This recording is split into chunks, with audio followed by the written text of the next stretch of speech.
Di pantai selatan Tasikmalaya, tepatnya di pantai Pamayang Sari, Kecamatan Cipatujah, Kabupaten Tasikmalaya, Jawa Barat, diterjang ombak besar. Dalam video terlihat nelayan yang turut tenggelam bersama perahu mencoba menyelamatkan diri.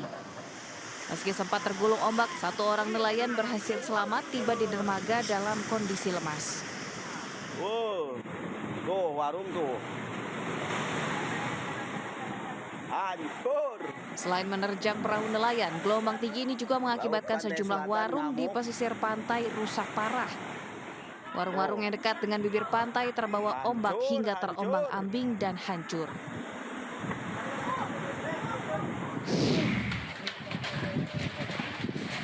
Di Banyumas, Jawa Tengah, angin kencang merusak pohon dan rumah warga. Beruntung saat kejadian, penghuni rumah telah keluar untuk menyelamatkan diri. Warga pun segera beramai-ramai menyingkirkan batang pohon yang menimpa rumah warga. Angin kencang ini merupakan siklus tahunan yang sedang melanda di berbagai daerah di wilayah Kabupaten Banyumas, Jawa Tengah. Dari data BPBD Kabupaten Banyumas, bencana angin kencang mengakibatkan puluhan rumah rusak tertimpa pohon. Dari Tasikmalaya, Jawa Barat, dan Banyumas, Jawa Tengah, Tim Liputan iNews. Tebing longsor menimpa rumah warga di Tanah Toraja, Sulawesi Selatan. Tebing menjadi labil usai diguyur hujan deras sepanjang hari. Oma! Oma! Indiriye!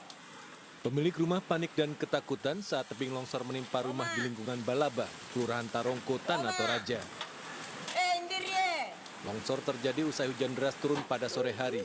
Material longsor berupa tanah, batuan, dan pohon menghantam bagian belakang rumah. Bagian belakang rumah dan toilet rusak, tertimbun material longsor bercampur lumpur. Longsor diakibatkan kondisi tebing labil usai diguyur hujan deras.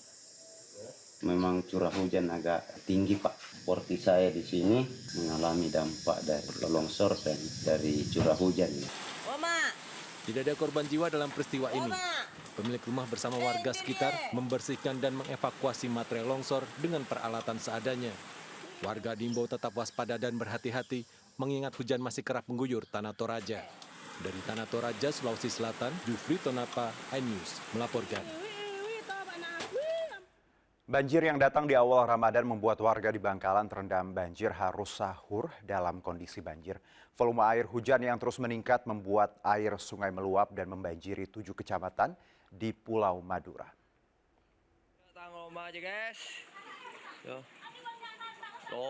Banjir yang datang di awal Ramadan ini membuat warga di Bangkalan, Jawa Timur cemas. Dari penuturan warga, volume air sudah terlihat meningkat sejak hujan deras mengguyur seharian. Tak hanya merendam perkampungan, luapan air ini juga memutus jalur transportasi antar kecamatan. Perbatasan Kombangan. Data Badan Penanggulangan Bencana Daerah atau BPBD Kabupaten Bangkalan menyebutkan banjir setidaknya merendam 7 kecamatan di Bangkalan, yakni Kecamatan Geger, Konang, Kokop, Kelampis, 10, Arosbaya, dan Kecamatan Blega. Sejumlah korban yang terjebak di dalam rumah seluruhnya dievakuasi ke masjid atau tempat-tempat lain yang lebih aman. Sementara yang sakit langsung dilarikan ke puskesmas atau posko kesehatan terdekat. Musibah yang datang tiba-tiba ini juga membuat warga lebih memikirkan keselamatan dan tak sempat lagi memikirkan sahur. Meski saat ini banjir sudah mulai surut, namun arus banjir masih cukup deras sehingga para korban hanya mengandalkan bantuan logistik untuk keperluan sahur. Dari Bangkalan, Madura, Taufik Syahrawi melaporkan. Warga Banjarbaru, Kalimantan Selatan menduduki rumah mewah milik oknum anggota Bayangkari Polda Kalsel lantaran diduga sebagai pelaku investasi bodong. Sementara di Sulawesi Selatan, kepergok hendak mencuri, seorang pria lari ke atap rumah lantaran takut diamuk warga.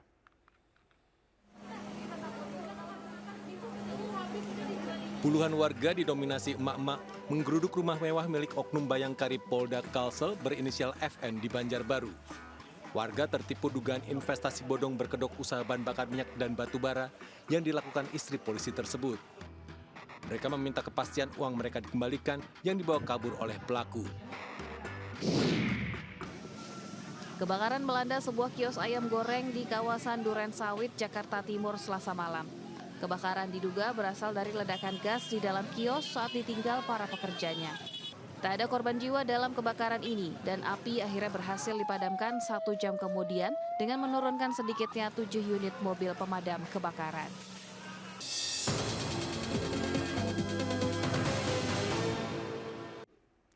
Pemirsa, masih di awal bulan Ramadan, Pasar Tanah Abang telah dipadati pengunjung yang berburu pakaian lebaran.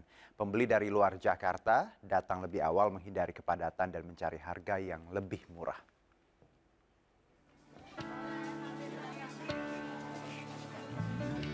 Memasuki bulan Ramadan, Pasar Tanah Abang semakin ramai pembeli. Salah satu tujuan para pembeli adalah area Little Bangkok yang memiliki berbagai ragam jenis pakaian. Mereka berburu pakaian untuk lebaran nanti. Para pengunjung tak hanya dari Jakarta, bahkan kebanyakan datang dari luar Jakarta seperti Sumatera, Sulawesi, dan Kalimantan. Nyari baju lebaran? Nyari baju lebaran. Kenapa hari ini, Bang? Ya kebetulan baru nyampe juga sih kemarin dari Jambi. Oh, dari Jambi. Datang dari luar kota berarti. Selain untuk menghindari kepadatan saat mendekati hari lebaran, para pembeli memilih berbelanja pakaian lebaran lebih awal untuk mendapatkan harga yang lebih murah. Mengantisipasi antusiasme pembeli, toko-toko pakaian di Little Bangkok buka lebih lama. Kebetulan untuk di bulan Ramadan ini kita buka dari hari Senin sampai hari Minggu. Buka jam 8 pagi sampai jam 6 sore. Nah ini selama Ramadan aja ya, tapi nanti setelah Ramadan itu akan seperti biasa Senin sampai Sabtu aja. Pedagang mengaku omset penjualan di awal bulan Ramadan naik hingga 10% dibanding hari biasanya. Jumlah pembeli di Pasar Tanah Abang biasanya terus naik selama bulan Ramadan hingga mencapai puncaknya mendekati Hari Raya Idul Fitri atau Lebaran. Dari Jakarta, Rani Sanjaya, iNews melaporkan. Pemirsa, seorang remaja asal Serdang Bedagai, Sumatera Utara memiliki suara emas dan berhasil mengharumkan nama bangsa di ajang internasional Musabaqah Tilawatil Quran MTQ tahun 2023 lalu. Dirinya berhasil menyabet 2 juara MTQ di Qatar dan Aljazair.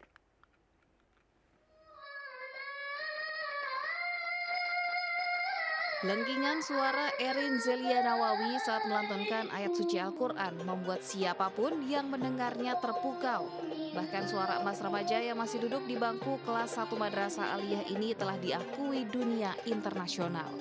Tahun 2023 lalu dirinya berhasil menorehkan prestasi dan membawa harum nama Indonesia dengan meraih juara pertama cabang tilawah anak-anak pada Musabaqah Tilawatil Quran MTQ di Qatar. Di tahun yang sama, Erin juga berhasil menjadi juara pertama pada MTQ Internasional Mazamir di Aljazair. Terutamanya latihan, belajar, ya usaha lah, terutama doa juga, dukungan, terus kayak jaga-jaga makanan, minuman, gitu kayak yang lemak-lemak, goreng-goreng nggak disentuh lah ibaratnya gitu. Dalam kesehariannya, Erin merupakan siswi kelas 1 Madrasah Aliyah Swasta SKB 3 Menteri, Serdang Bedagai, Sumatera Utara. Mulai pagi sampai siang hari waktu ini digunakan untuk belajar di sekolah. Sedangkan sore hingga malam hari, Erin banyak belajar dan mengaji sekaligus berlatih tilawah Al-Quran. Dalam waktu dekat, Erin mengikuti 2 kejuaraan MTQ internasional, yakni di Teheran, Iran, dan di Belanda. Dari Serdang Bedagai, Wahyu Rustandi,